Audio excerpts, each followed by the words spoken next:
The art of Warframe reworks, the ability to take either a long time flawed or maybe even a previously great kit and turn it into something more perfected and viable in today's meta. Warframes get reworked a lot more than you think. Some reworks being more excessive than others of course, but every year that passes we seem to see new life breathed into frames that desperately need it.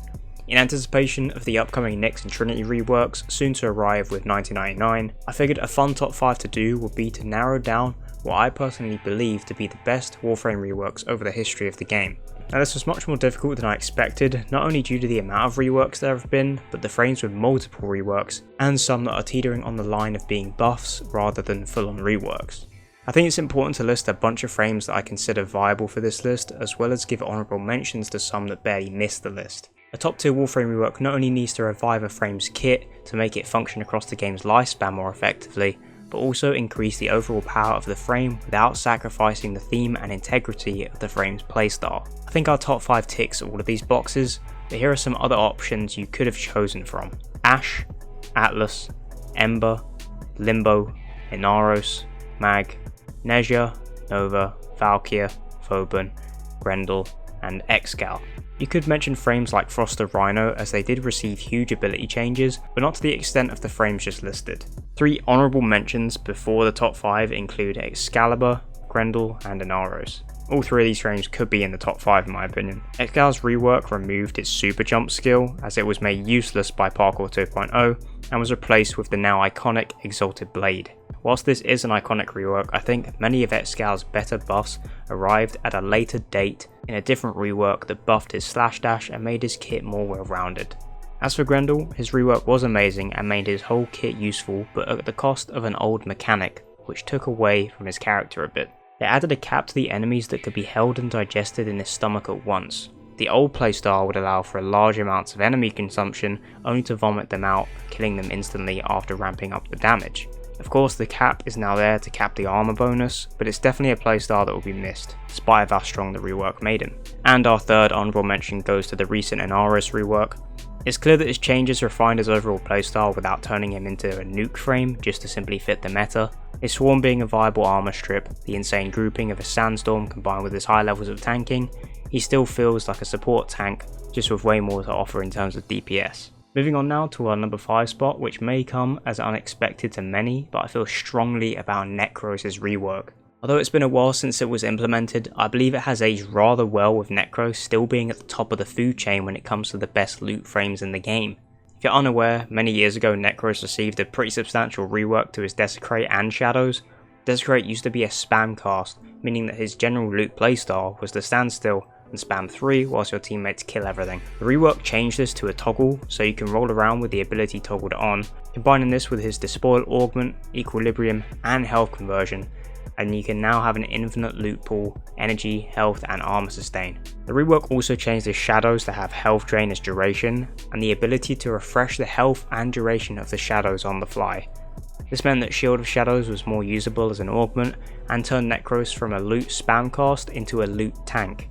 Till this day, the Shield of Shadows Hell Conversion tank setup is my favourite playstyle on Necros, and has only gotten stronger with his improved armor strip, and of course helmet additions. If it wasn't for this rework, he would have been dethroned by many of the other loot frames a long time ago, and that's why I think he deserves a spot on the top 5. In the number 4 spot, we have one of the most recent reworks, and that's Caliban. Although some areas of the community are divided on whether or not Caliban's rework is good or not, I definitely stand firmly on the side of his rework being one of the best we've ever seen. His current kit is not only interactive but also fun, but also really effective at fulfilling his role and theme. Pablo made all of his skills better whilst keeping the caster debuff playstyle at the forefront of his kit. His useless Razor Gyre became a shield gate and energy refund, as well as spreading Caliban's new exclusive damage type, Tau status. His already powerful 2 and 4 got quality of life changes, and his 3 was changed substantially. And of every frame that can be considered a summoner, Cal's new lethal progeny buffs ensure he has the most formidable army out of the entire roster. From huge shield regen values, aggro pull, status spread and damage output, all 3 of his new sentient types have a viable playstyle to offer for different types of players. The rework allows for 3 playstyle choices in one ability alone, but is also designed in such a versatile way that it works well with a number of subsumes as well. He is considered to be a much more useful Warframe amongst the roster, and for good reason. His rework was fantastic. Now moving on to the third best rework, we have a returning frame with this top 5 series.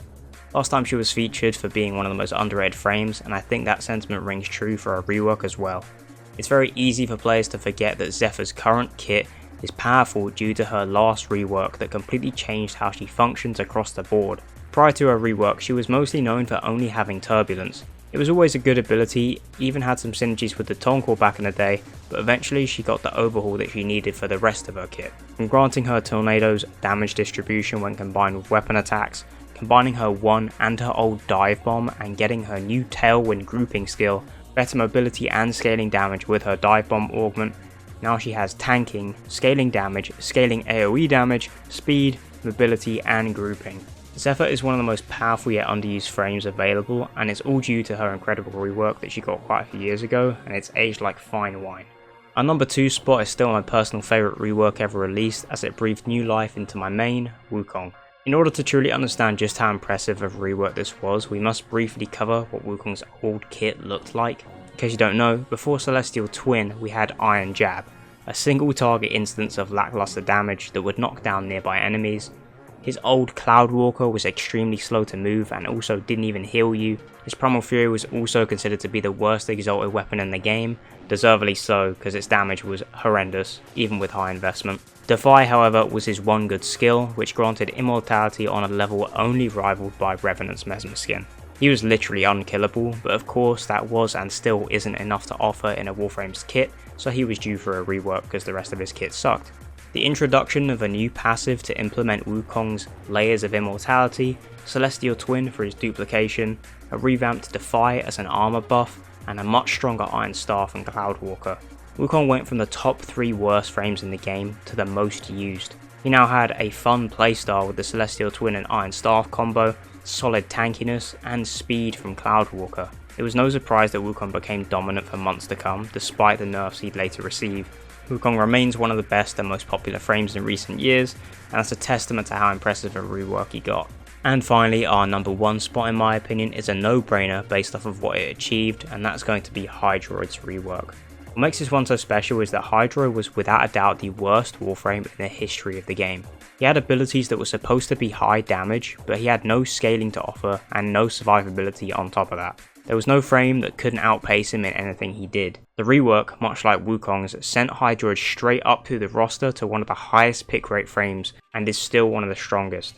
Replacing his useless puddle for an armor and damage buff to help with the survivability issues, a very strong passive combined with his dominant Tempest Barrage and its augment, strong mobility and grouping on his Tidal Surge and damage bonuses to his Tentacle Swarm, Hydroid is now capable of doing any mission and has access to some of the highest damage setups in the game. Taking the worst kit in existence and flipping that perception of the Warframe on its head till the point that Hydroid was no longer known as the worst frame is an incredible achievement in character design, and thus without a doubt is my pick as the best rework in Warframe's history. So that's my top 5 best Warframe reworks over the years. Be sure to let me know if you agree with my picks in the comments section. And I think before we finish, I want to quickly address a top pick for this video, which is Saryn. You could slide Saryn to the honourable mentions. The reason why I didn't really go over her too much, even though she's had multiple insane reworks, is for exactly that reason. In my opinion, Saryn has always been good throughout Warframe's existence. No matter what they do to her, no matter how many reworks they give her, she's always meta simply because of her damage types. Saryn of course was once a very strong press forward and nuke frame, and then her first rework wasn't really popular, but I personally thought it was extremely powerful and it was one of the most popular amongst that of the endgame community back then. The old viral damage, which would half enemies' HP, spreading that to everyone in the vicinity meant that you could have double damage on all of your attacks.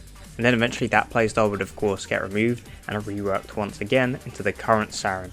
And of course now she's a monster, and I just think that the best rework should really be the ones that make bad frames better. I think Saryn has been excellent from start to finish, and I've always found myself quite surprised whenever she gets a rework, but I guess from a design standpoint it does make sense. And of course, like I mentioned earlier, there are a lot more Warframes in the game that technically have received small reworks or large amounts of buffs that you could consider revamps. There's a very thin line here as to what a rework actually is, but I think the best and most excessive ones were already listed in today's video, and I think the closest ones to the top 5 were the honourable mentions that we went over earlier. And I know that some people are going to bring up that maybe I should have waited for Nyx and Trinity's reworks to be released, but we've just seen what Trinity's changes are going to be, and they don't seem that drastic. They seem more like a string of buffs as opposed to like a huge ability overhaul, and Nyx is probably going to be the same, so I don't think I'm going to regret doing this video now. If you enjoyed the video, be sure to leave it a like and sub to the channel. I appreciate all the support on the videos lately. Hope to see you guys over at the Twitch channel, the link is in the description, and I'll see you guys in the next video. Take care.